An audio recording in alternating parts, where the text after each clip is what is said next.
nice style, brother. We're here for your late father, not a fashion show. There, much better. Dressed up so nice like this, you remind me of your father when he would go to work. Mother. I know things were difficult between the two of you, but I wish you could see the man you will become. God always has his reasons. God has reasons for murder? Do not question the Lord, Theodore.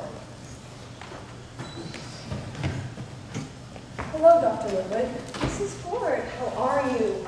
These are troubling times, especially considering the cruel circumstances of Edmund's passing. Every day poses its challenges. It was so very kind of you to plan this get-together in Edmund's honor. You must be mistaken. I didn't plan this dinner. Oh, I assumed so when I received the invitation in the mail. As Edmund's colleague and research partner of 20 years, I assumed you'd taken it upon yourself to gather his loved ones. I thought you had planned this, but I suppose we will find out. Theodore, how are your studies? You recently finished your first year of university, no? Oh, I dropped out. To start my own business when inspiration calls, you don't sit in a classroom for another 4 years, do you? Well, I suppose, though, a degree can go a long way. Well, aren't you all a solid crew? Yes, my husband was murdered. You must be lost. This is a dinner party to mourn Edmund Ford, not an AA meeting. I am well aware, Mrs. Ford, but we should rejoice his life, not mourn his decease. Death calls for a celebration of one's achievements and loves, does it not, Mrs. Ford? What is this guy doing here? I am Balthazar, aspiring poet and tortured artist. Jesus Christ. How did you know Edmund Ford? One never truly knows an individual. Even the individual does not know the individual here. We are in a constant state of unknowing. That is humanity. Humanity is to learn and gather knowledge, not live in oblivion. Let me see. Master's degree, university professor. Your entire life has been dedicated to research, no? You're a scientist. Damn, he really got you there. Yes, I am an astrophysicist, and I recently conducted groundbreaking research regarding the composite of dark energy that elicits cosmic acceleration. I would recommend you read my article, but it may be too analytical for your type. Yes, the stars! When Helios' chariot reaches our horizon and the events of the day cease, the moon and the stars are the only remainders of light amongst the sky's black depths. Don't fight him, dear. The artist believes what he wishes to believe. He is ready to party! Yes, the courtesan is right. Edmund's life must be celebrated. Do people have no respect for the deceased these days? You, Theodore, with your button, this man can't even dress himself in black, and you. The nerve you have to show up here in such manner. I will receive the invitation and certainly you pay my respects. Well, it's a pleasure meeting you. I'm Theodore, Edmund's son, and you know, I'm just so sad. I could really use some comfort. You men only think of one thing! Theodore, this was your father's French working girl. Juliet, a pleasure to meet you all.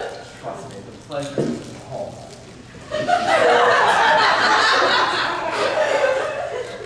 The wife, the heir, the mistress, the poet, and the associate. 5 strangers united by the sheer chagrin of... Dinner is served.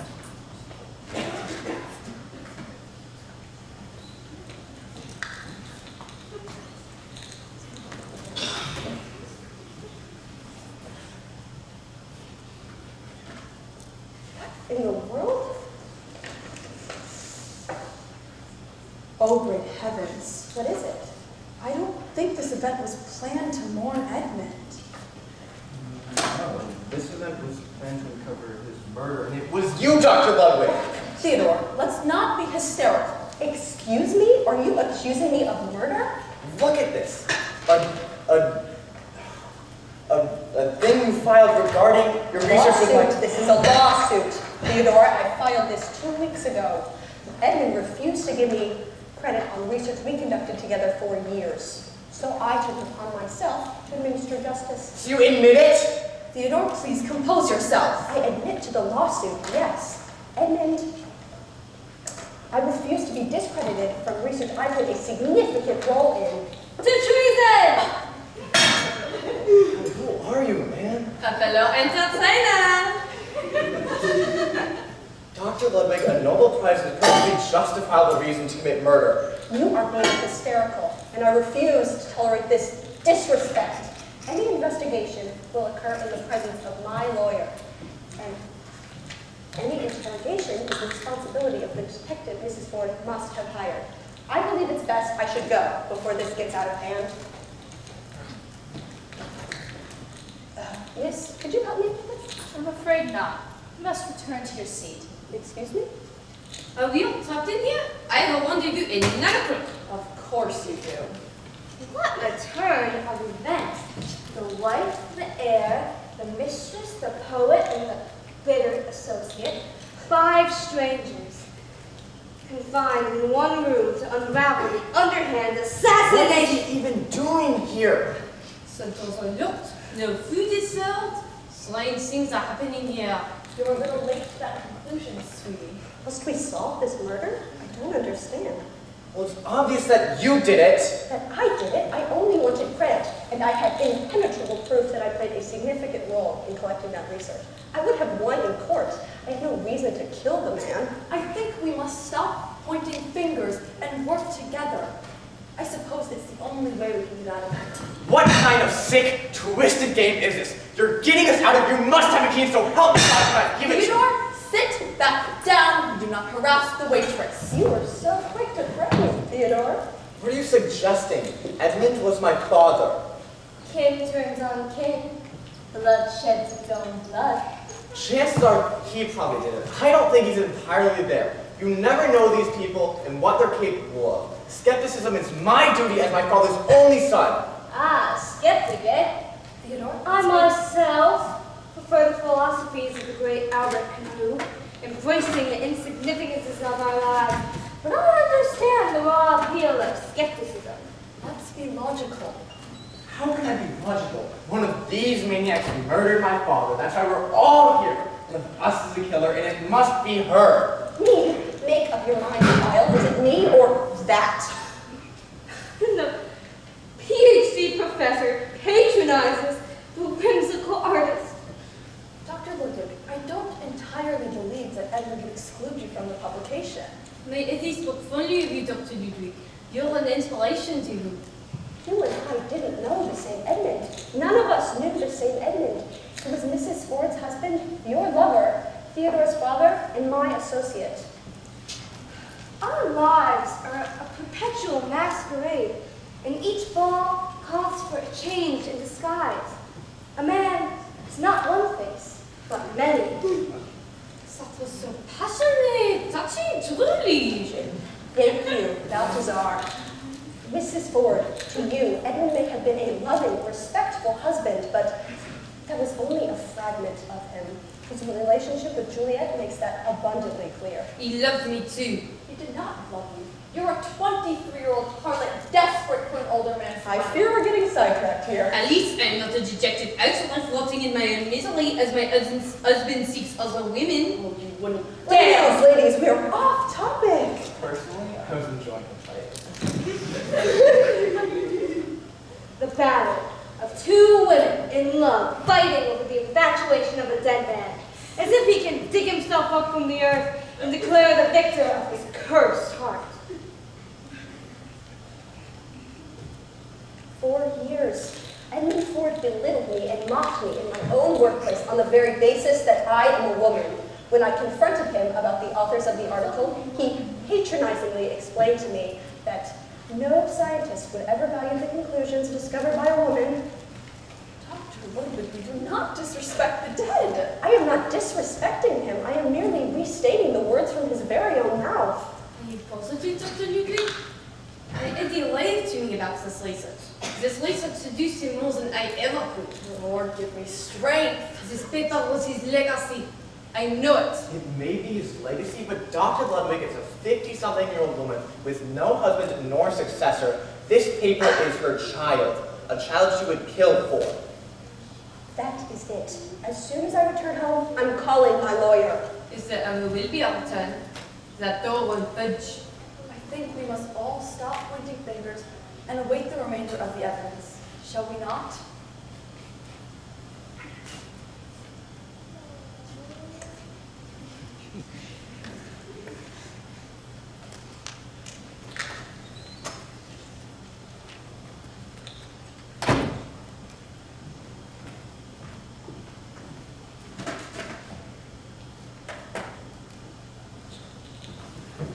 Allow me. Ta-da!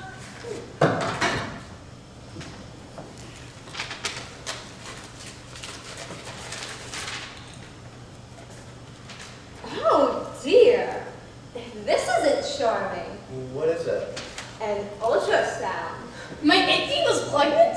What a shame. Such a pretty face, but not a thought behind those eyes. I don't understand how anyone got a hand of it. Mrs. Ford, are you with child? I discovered it 3 weeks ago. I'm going to have a sibling? Congratulations, Mrs. Ford. It is bittersweet news in these particular circumstances, but it is a blessing to carry a piece of your husband with you. I can't imagine raising a child without him. You're afraid that your child will inherit your pain, no? How could I not be? It will grow up without a father. It will grow up in a house that sings Edmund's name with every creak of a step or groan of a door, yet it will never have had the pleasure of making his acquaintance. Its entire life will be memories of a father it never had. Is that not devastating? Give me a break. Excuse me? You trapped your auntie into pregnancy. I would never do that. You knew he was going to leave you. You knew he was in love with another woman, so you used this ultrasound to force him to stay. Perhaps his second child will be less disappointing than his first. I'm a disappointment? I'm hardly a disappointment. I'm an entrepreneur. You're an actress. This is outrageous. Edmund was my husband. He was the love of my life. A crime of passion. Has it ever crossed anyone's mind that she could have killed him? You were quite passionate about him too, Juliet, and given your profession, you clearly aren't above crime. I am an actress. And how many shows have you started? Go on, sweetie, we're all listening. You know the show business. And I'm the disappointment? There's more in the folder. Give it to me. I didn't know you signed a prenuptial agreement, Mrs. Ford. Who doesn't these days? Us men can't risk losing our money to you, greedy lot. I remember meeting Mrs. Ford when Edmund had just began dating her. At first, I was shocked that she was 11 entire years younger than him. But I suppose that's his type. Mrs. Ford, correct me if I'm wrong, but you were living at your friend's basement at the time, no? I don't remember. I would never forget. Such a classy woman today, but you would couch surf back then. After all, your father abandoned you when you were an infant. Your mother was an alcoholic, and your stepfather was in and out of prison. You had nothing. I had a job. Please, you were waiting tables at a restaurant in Hell's Kitchen that got shut down due to embezzlement by the employees. The detectives on the case declared I was not involved. Regardless, you were dirt poor, Mrs. Ford. Edmund had just landed a tenured professor position at Princeton University. You couldn't pass up that opportunity. So, when Mrs. Ford realized that Edmund may leave, she panicked because she would lose everything. You only had one way to keep the money, and that was to murder him. I'm carrying his child. I would never wish for his baby to grow up without a father. But you couldn't raise your newborn alone, could you? Especially not with those fresh manicures and shopping sprees at supper you adore. You raised Theodore with nurses and maids waiting on you hand and foot. You couldn't imagine becoming a single mother in New York. I didn't have to imagine. Edwin would never leave me. I wouldn't be so sure. He wasn't the most loyal, was he? You think you've won, haven't you? Maybe if Edmund were still here, he would have left me for you, Juliet. But you would have been long gone. 20 years later, when you found a new, younger, prettier woman. You weren't the first, Juliet, and you wouldn't have been the last. The diamond collects dust, and the man forgets that it is a diamond. But the diamond does not kill the man. She simply sits pretty on the shelf in hopes that the man will return. Perhaps, if the diamond was angry enough to restrain the man into a loveless marriage by burying his child, the diamond may also go to such lengths to kill him. Perhaps people should stop accusing me of murder during my mourning.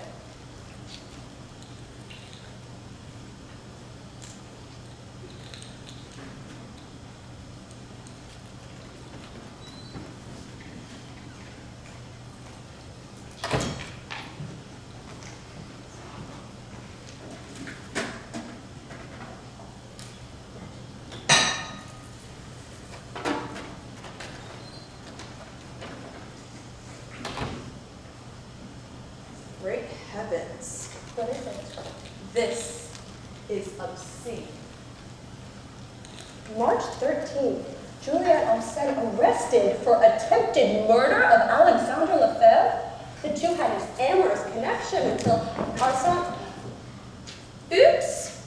You committed murder? Seriously, you? I didn't murder him. How'd you do it? With the stiletto? With the fake Coco Chanel belt around the neck? This was 6 years ago. I was 17. We are all irreparably insane when we are 17, are we not? But was the irreparably insane 17-year-old girl at the wheel? Or was she in the passenger seat of a hijacked car en route towards irreparable insanity? Did she refuse to open the car doors and betray the hijacker she had learned to depend on? Or were the doors locked from the start, and she had no power as the car propelled her down the highway to hell? For the love of God, can you please shut up? Everyone has a boyfriend like Alexander in their life. Controlling, aggressive, I wanted to leave, but I couldn't. So you kill him instead? I never killed him. It was attempted murder. You couldn't even kill the man. It was the last decision I made to protect myself. You all understand, don't you, Balthazar? You understand. I fear no one can comprehend the human heart.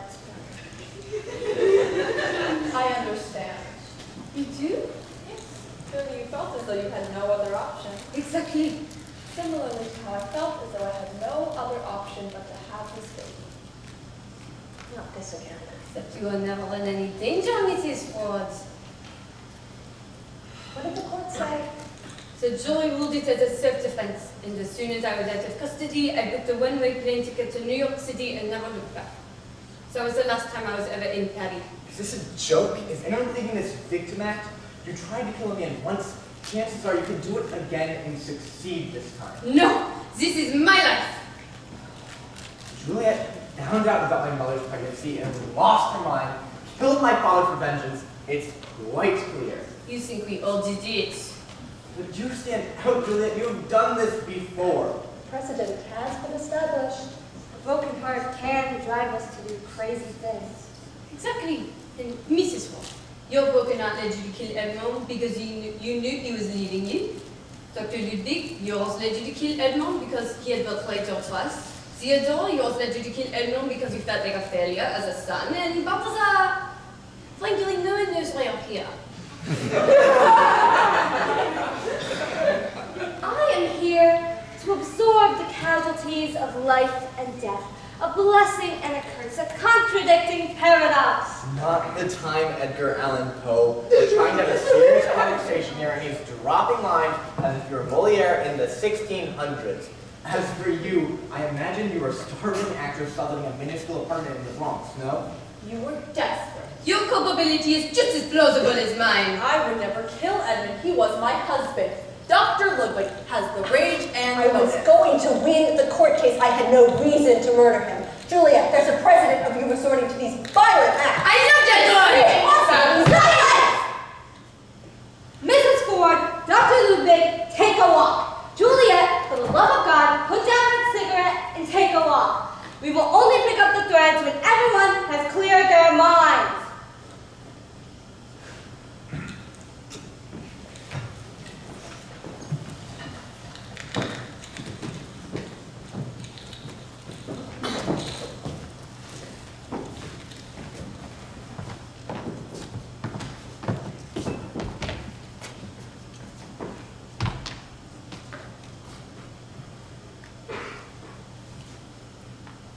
Theodore, they're coming after me tooth and nail. Hidden pregnancy doesn't look good, Mother. It's not helping your case. Do you believe I murdered your father? Of course not. That's ridiculous. But it doesn't matter if you did it or not. What matters is what the others think of you. This is absurd. Where is the detective? According to this department, supposedly Antonio's coming to murder. The detective isn't coming. You are going to protect me, right? You have to defend me, Theodore. I'm routing in there. Only if you protect me. No one's attacking you. First, we received evidence against Dr. Ludwig, then against you. We've now obtained evidence against Juliet. I doubt the coup is next, so it's my turn. I need you to protect me. Theodore, did you do it? Of course not. Will the evidence be bad? It won't be great, but you have to promise that you'll protect me. You're clever, Mother. I know you can talk to reason for anything. Only if you defend me. Deal. I dedicated my entire life to this research. Murdering Edmund would erase all my hard work and send me to prison. Why would I risk that? Their logic is deeply flawed. Mourning brings out their anger, and it's easier to mourn a loss when there is somebody to blame. And they all loved Edmund with every beat of their heart. Yet, one of them murdered him. Though, what is death? We speak of him in films and art and at funerals. We understand he is the antithesis of life, though life is easier to comprehend, for it is tangible. Only the dying see the true nature of the light at the end of the tunnel. But when they arrive, it is too late to crawl back. The doors are locked, and they cannot share the impenetrable truth. Scientifically speaking, souls don't exist, and there is no place to go after passing. Our bodies are the only remnants of us, and they decompose meters below our feet. Death is simple. Oh, but doctor, allow a man to dream.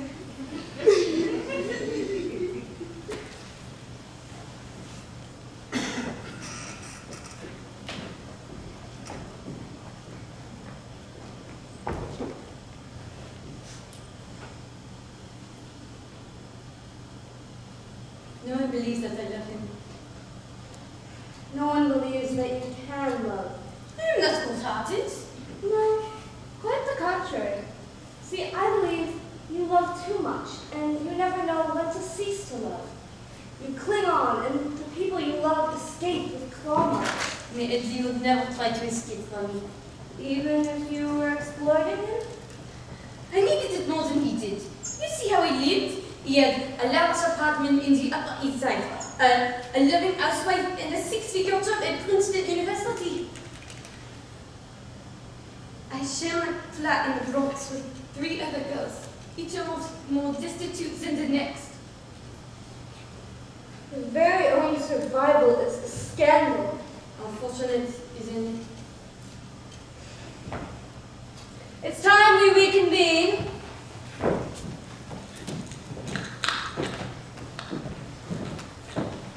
Balthazar, I took the look, but the cigarette is stained.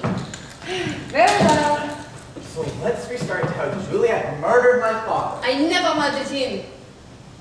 Come on, Juliet. Go on. Tell them what you told me. My only crime is my own despair for money. So you murdered my father to pay for your next pack of cigarettes? Desperation does drive us to commit the most inhumane acts. I am not guilty of murder, only blackmail. You blackmailed my father? I am a starving actress with an unstable income. It was a check of $2,000 every month for the past 6 months, enough to pay for groceries and my part of the rent. He stinks of money, and I have none.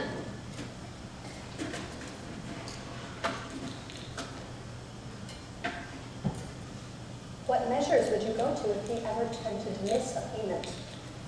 He was a well-known man in his field of astrophysics, isn't he? A scandal like this, also women decades younger than him, would harm not only his marriage, but also his career. It was a risk he couldn't take. Except I already knew about the affair. I discovered it 2 weeks ago. But his career was still on the line. A scandal such as this with a street courtesan, that was quite clever. Merci, I tried. All I'm hearing is that she's a stone cold criminal. You think we are all stone cold criminals, Theodore? It's quite suspicious. First, you received evidence. First, you attempted murder, and then you carried out blackmail for 6 months. Who knows what else you're capable of? I am only capable of that. The woman with the war-torn heart. What a poignant poem would be. This is wrong. You may have loved Edmund, but you secretly resented him for his infidelity. I was the only woman in his life whose love for him was pure and virtuous. Virtuous? You blackmailed the man. I never hurt him. He lived his final days in fear that you would reveal his affair to the world. You hurt him, Julia. You broke him. I never intended to.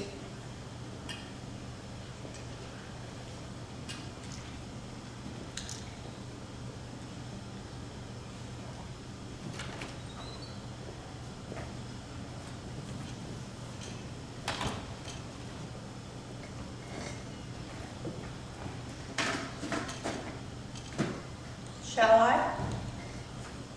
You may.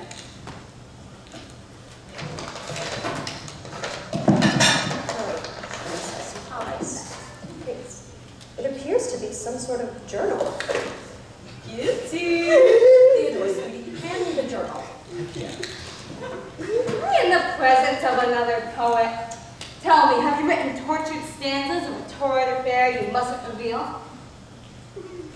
Theodore, unless you've written a list of methods of going about your father's murder in that journal, I think you'll be all right. Well,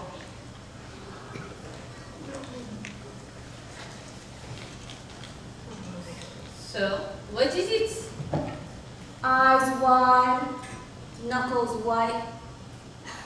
The boy's poetry must have touched the profound depths of your soul, Dr. Ludwig. Oh, it's not poetry. it's irrelevant, barely of this. Emails will wait for the next document. No, I think this document is quite interesting.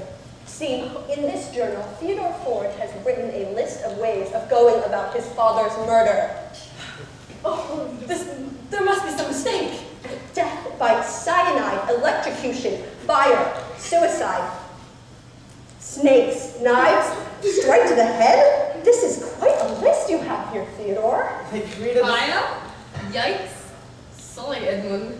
False suicide is quite romantic, no? I created this list on my father's death. When I discovered he was murdered, I was blinded by rage and wrote down these methods of ways he could have been murdered. After all, there's no body to undergo an autopsy. And that would be a clever excuse, Theodore, if you hadn't titled the page, Ways to Kill My Father. I swear. This young generation is so dim-witted, it's like the lights are on, but no one's home.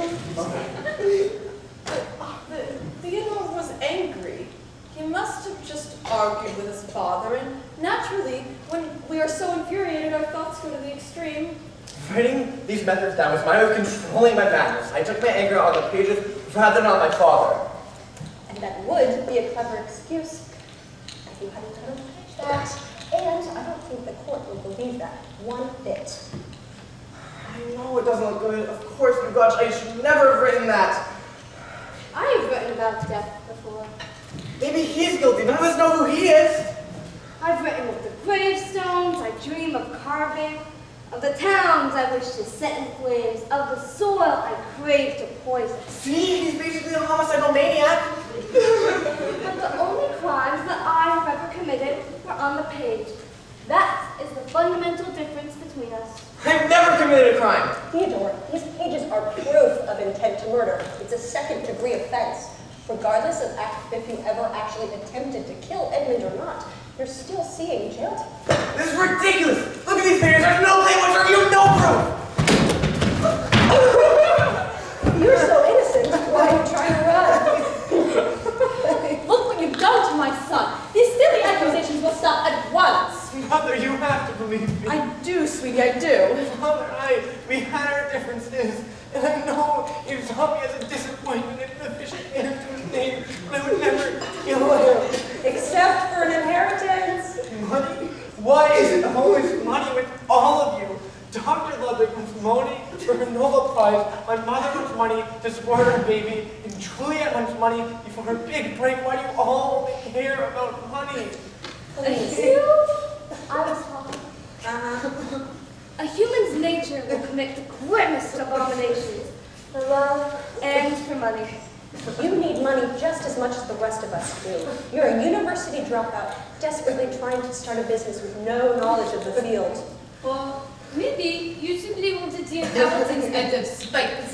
Your father never valued you. Wouldn't it be ironic that you take his money and his success? Would you all stop it? Stop this speculation at once. My son is crumpled on the ground in distress, and you come after him like wild dogs. I raised Theodore myself. I know him better than he knows himself. Theodore would never harm his own family.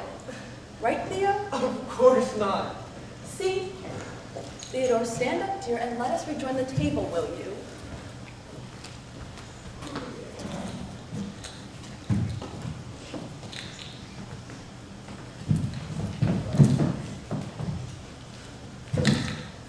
So, Theodore, how'd you do it? Excuse me? You crafted this very thorough list. Which method did you land on? False suicide was quite poetic. I didn't kill him. But if you did, which method would you have chosen? I need to get out of here. I need to get out of here. I need to get out of here. Else are you mad? Miss, you've got to help me. I'll give you anything. I have cash on me. Theodore, why did a knife just fall out of your pocket? I don't know how that happened. Seriously, you have me. I have no idea how it entered my pocket. What knives on his list? I've never seen that knife before in my life, I swear. Theodore, hand me the knife. It appears to be part of a knife throwing set. Theodore must have more just like it. The culprit must have had accurate aim and adequate strength to kill with a blade such as this. I don't know how to throw knives. Sure you don't. Perhaps it was a pickpocket. It's New York, after all. Pickpockets withdraw items from your pockets. They don't make deposits. A morally ambiguous pickpocket. I must write that down. Does anyone happen to have a pen? Not the time, Balthazar. Listen, this must be a misunderstanding. So, it was the son with the knife. Now, we must simply find the room. This is when you laugh? Of course you'll turn on me. You're all guilty and you're trying to cover up your tracks. Chances are these bitter women joined together to send my father to his death. Excuse me? You each have obvious motives, and these hormones can drive him to do just about anything. Dear me, he's hysterical. Dr. Ludwig, so thirsty for power that Tim Noble prize of hers. Juliet, desperate as an escort living on the streets in my very own mother. You all know how they can be. It's biological. Mothers kill for their babies, and you killed for that one right there. My replacement for a steal of He is to be tranquilized. Deal! A deal? Tell me more. Did you kill him together, mother and son? Must be a bonding experience. No, of course not. We agreed to defend each other at this twisted dinner party.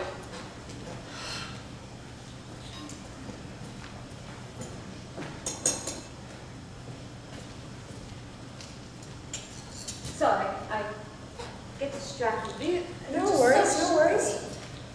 Well, as I was thinking in my head, a murder interrogation may as well be the purgatory of morality. Excuse me? During an interrogation, it is decided whether the suspect at hand is guilty or not, moral or far from it. No, no. Purgatory. Would everybody check their pockets?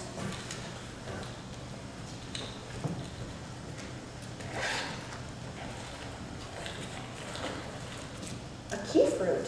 Ooh, good, and vanished. No, this is highly poisonous. So when I have a knife, everyone thinks I'm a murderer, but Dr. Ludwig can walk around with a poisonous fruit and no one thinks that I... It is much more complex than that. What did I tell you all? Turn over your pockets. Balthazar, hand me that knife. Precisely from the same set. Can you kill someone with an apple slicer? With the right technique, anything can be a murder weapon. I don't understand. I just have my lipstick, and I always have my lipstick. I have to look my best. You never know when a casting director is near. Juliet, hand me that lipstick.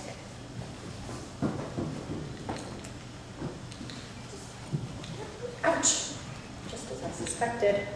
So we all murdered my father? Your father is not dead. Right. He's a missing person, but it is presumed that he's dead. No, no. Edmund is very much alive. I'm afraid we are the dead.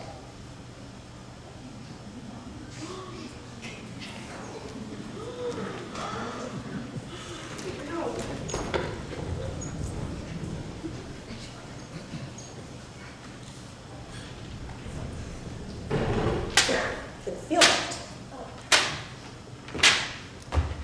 Well done. Excuse me? My apologies. I forgot to formally introduce myself. I am Death. What? Did you think Death was a man? These aren't the Middle Ages. Women can be anything. You lot didn't watch Barbie. Right. That tends to confuse some people. Good news, none of you are going to prison because you're all dead. Is this a joke? So this entire time we were solving our own murders. Exactly. You see, I set up this dinner party not to find the murderer of Edmund Ford, but to come to terms with your own deaths. I wouldn't want any of you to be ghosts with unfinished businesses now, would I? I may be Death, but I'm no monster. Did Edmund kill us? Bingo! It's really funny, actually, because every reason that you concocted for why you killed Edmund was actually the reason he killed you. Irony! Gotta love it. I'm not loving anything. At 1800 hours before leaving his office at Princeton, Edmund kills Dr. Ludwig by poisoning her evening juice. Ah, my juice cleanse. He knew if he lost the court case, it would ruin his entire career, so this was his last resort. Next, Edmund takes the Amtrak to the Upper East Side, where he enters his home and then, using an apple slicer, kills Mrs. Ford because she was attempting to trap him with a pregnancy. Is my assassination funny to you? Don't sweat. It's not an assassination because you were never relevant to begin with. Eve cursed humanity with the forbidden apple, and centuries later, Edmund Ford kills his trickster wife using an apple slicer. After all, you cursed him as a child, didn't you? I must admit, it must join my list of most creative murders. Do not disrespect the dead. Oh, dead. Can't we disrespect each other now? What happened next? Juliet, if I am correct, you had been blackmailing Edmund for months. So, to set himself free, at 1945 hours, he kills Juliet in a cabaret bathroom in Midtown using the knife in the lipstick. I died at the hands of lipstick? Next, Edmund headed to the East Village to pay Theodore a friendly little visit at his usual club. He knew Theodore was orchestrating a homicide, and he had to strike first. However, Edmund turns around at the metro station of 14th Street, Union Square, to see Theodore standing behind him. Theodore shoots with his gun, but misses. And Edmund throws two knives, but the first one misses and hits a bystanding artist returning home from another failed poetry reading. That's how I died? Do you think you're gonna tragically pass away from tuberculosis? Yes! Like the greats of Franz Kafka or Henry Thoreau. My life's greatest desire was to die a romantic death, not to be stabbed in a dirty New York subway station, my corpse resting at the side of a sewer rat. But you are no Franz Kafka or Henry Thoreau. I am far from it. I am a failed poet who craved to immortalize himself in his writings that no one will ever read. I am nothing. I suppose this is a good time to pass out your lovely obituaries.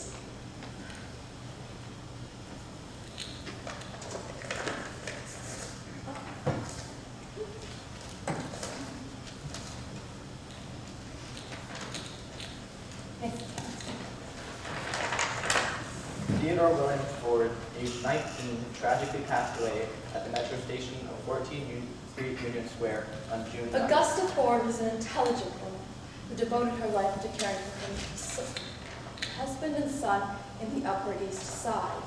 Loved ones described her as wise and Ambitious, Dr. Ruth Ludwig earned her PhD at the MIT School of Science before becoming a professor of astrophysics at Princeton University. Her dream was To become a world-renowned actress, first starring at Broadway, then returning to her beloved France to perform at the Comédie Française. Unfortunately, her life was tragically cut short in a crossfire between father and son at the New York metro station before his writings gained any attention. My work is left to collect dust. Bringing a poem to a duel is only a fool's error. what happens next? Welcome to Purgatory. On your right, heaven, and on your left, hell. All right. Shuffle along and watch your step. I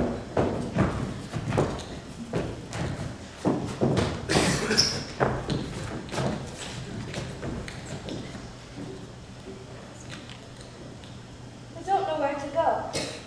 I am left with no exit.